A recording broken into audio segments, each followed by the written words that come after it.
Orlando is dying. My reviews, they suffer. I must find a new land for my reviews to thrive. I've searched far and wide, looking for the perfect location. And fortunately, I think I found the perfect place for my reviews to thrive.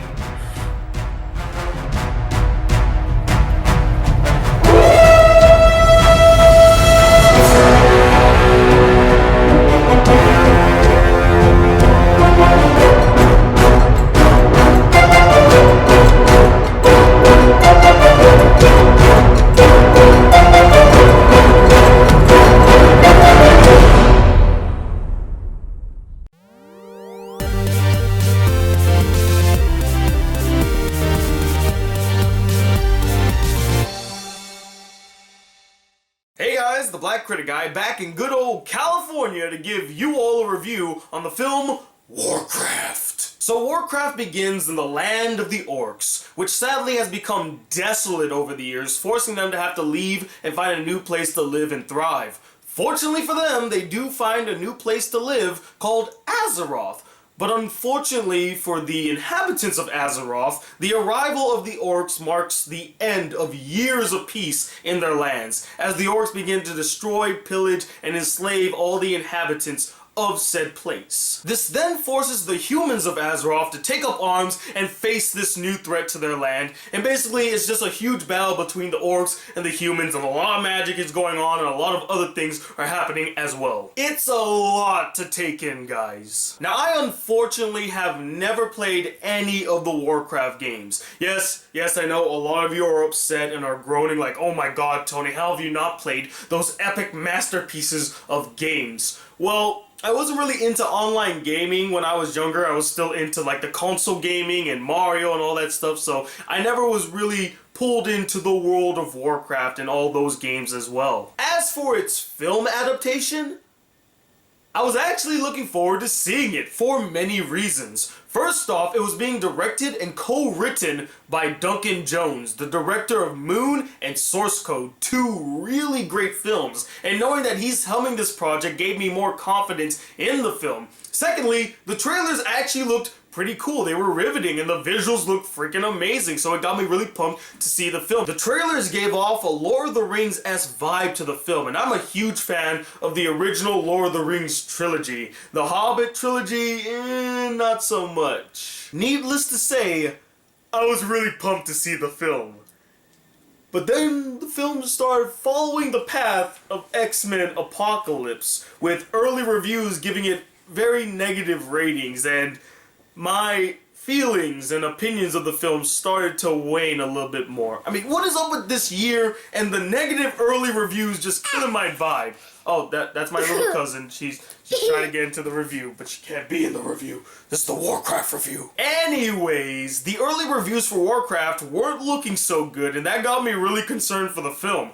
But that wasn't going to deter me from watching the film for myself and forming my own opinion, because at the end of the day, guys, reviews are opinions and you should form your own when going to see a film. But enough of this foreplay, let's get to what I actually thought about the film. First off, the visuals in this film are incredible, guys. They look freaking amazing. The attention to detail is so on point, from how the orcs look to the landscapes. I mean, I actually felt like I was actually in the land of Azeroth. It looks freaking incredible. They really used their budget well when it came to the visual effects. And tying into the visuals, the action scenes were well executed. They were fun and thrilling to watch, especially whenever you would see the orcs throw down. My goodness, these guys are ferocious as hell. I mean, not only do they tower over everybody and have muscles so large that they make Arnold Schwarzenegger in his prime look like a wee baby, but whenever they're hitting on people, my goodness, it sounds like it hurts. Like, this is one guy who has like this big ass hammer and he would like swing it at everybody, and you hear those hits, and I'm just sitting there in the theater like, ooh, that looked like it hurt. Or this is one scene where an orc like crushes a man and I go, oh, dang, dude, they're literally nothing to mess with. And speaking of the orcs, in my personal opinion, They are the best characters in the entire film. They had the most interesting personalities, they had the most interesting conflicts. A lot of the things that you really care about in this film deal with the orcs. And they have such an interesting culture too. Like, they really developed the orc characters and orc society well in this film. In other films that deal with orcs, they make them seem like mindless killing machines. In this one, they have rules, they have structure, they have principles, they have traditions, and it was just so interesting to see that. In fact, my favorite character in the entire film is Duratine, one of the chieftains for one of the clans of orcs, and he was just a freaking badass, and I liked what he stood for. This character, without question, has the best story, the best character arc, and the best development given to any character in this entire film. Like, you really empathize with his struggle, and you really understand the character to a point where you root for him to succeed. And the last thing that I really got a kick out of in this film, and this kind of ties back into the action and visuals of the film, was the magic that they used.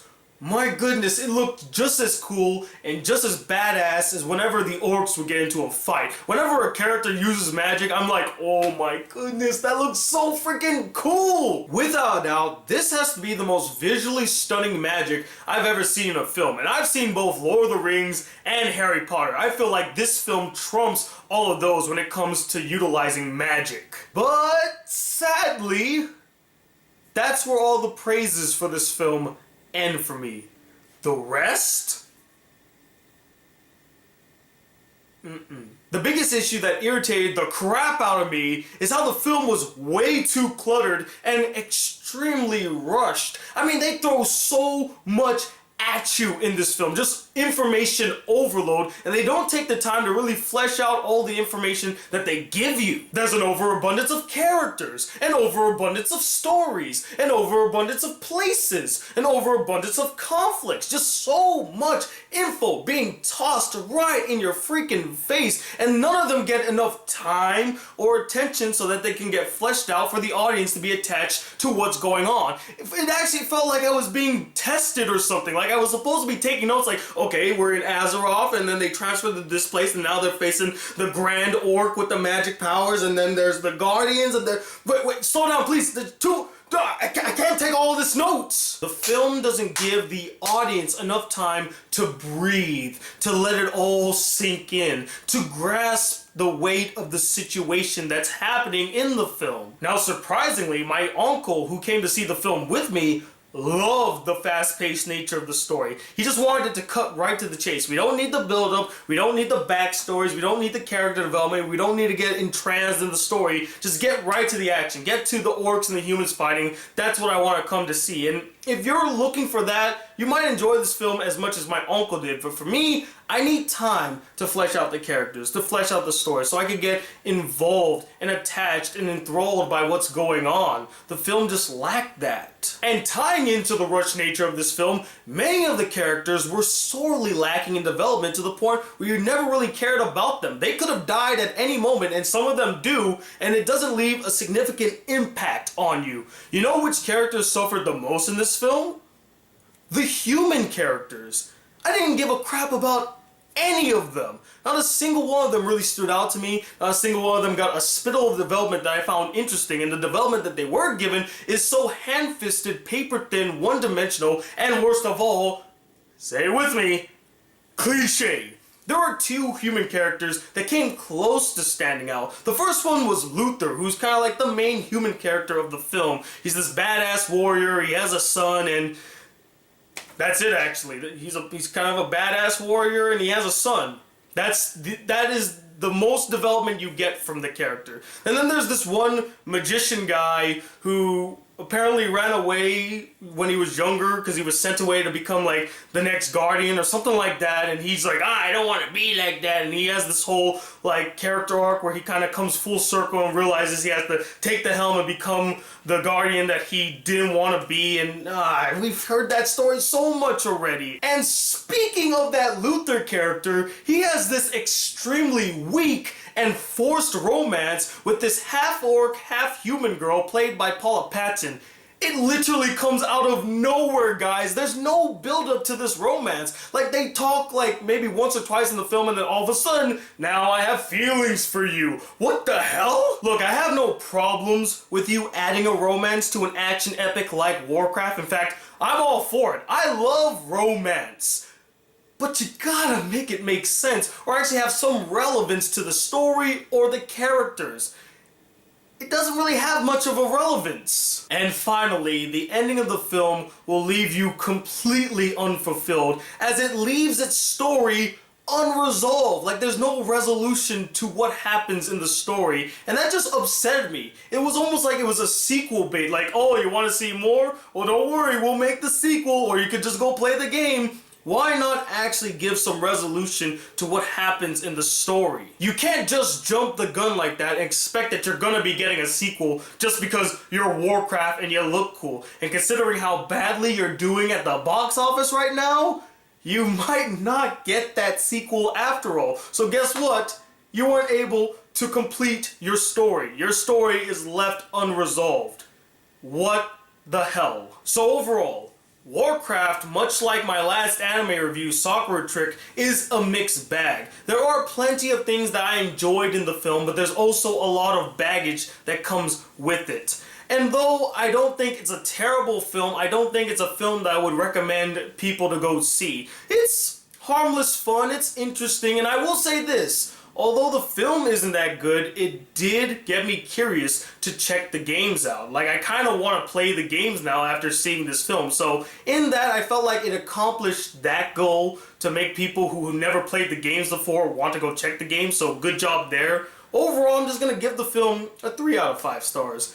It's okay. If you're a fan of Warcraft already, you might love the film more than I do as a non-fan. But if you are a non-fan, you might be lost while you're watching this film, so I wouldn't recommend that you go see it. This feels like a film for the hardcore fans. But as always, guys, I'm not the end-all, be-all opinion when it comes to Warcraft. I would love to know what you guys thought about the film. Did you love it to death? Do you think it's one of the best films of the summer? Or did you find it really boring, way too cluttered, dull, and you couldn't get into it? And if you're a fan of the Warcraft franchise already, was this film faithful to the original source material? I would really love to know. And if you are a fan, who is your favorite character in Warcraft? Comment below, let me know. I got some more movie reviews coming your way. I'm actually heading to Lake Tahoe as this video is coming out, so I might be late with the Conjuring 2 review and Now You See Me 2 review, so please be patient with me. I'm out having fun in California, vacationing with my family, so the videos might not come as frequently as usual, but don't worry. They will be coming, I promise you that. So until the next video comes, guys, if you would like to see more videos on this channel and be a part of the Black Critic crew, please hit that subscribe button below, like this video if you really enjoyed it, and I'm Tony Watt II, chilling in the land of California as the Black Critic Guy. Till then, peace, YouTube.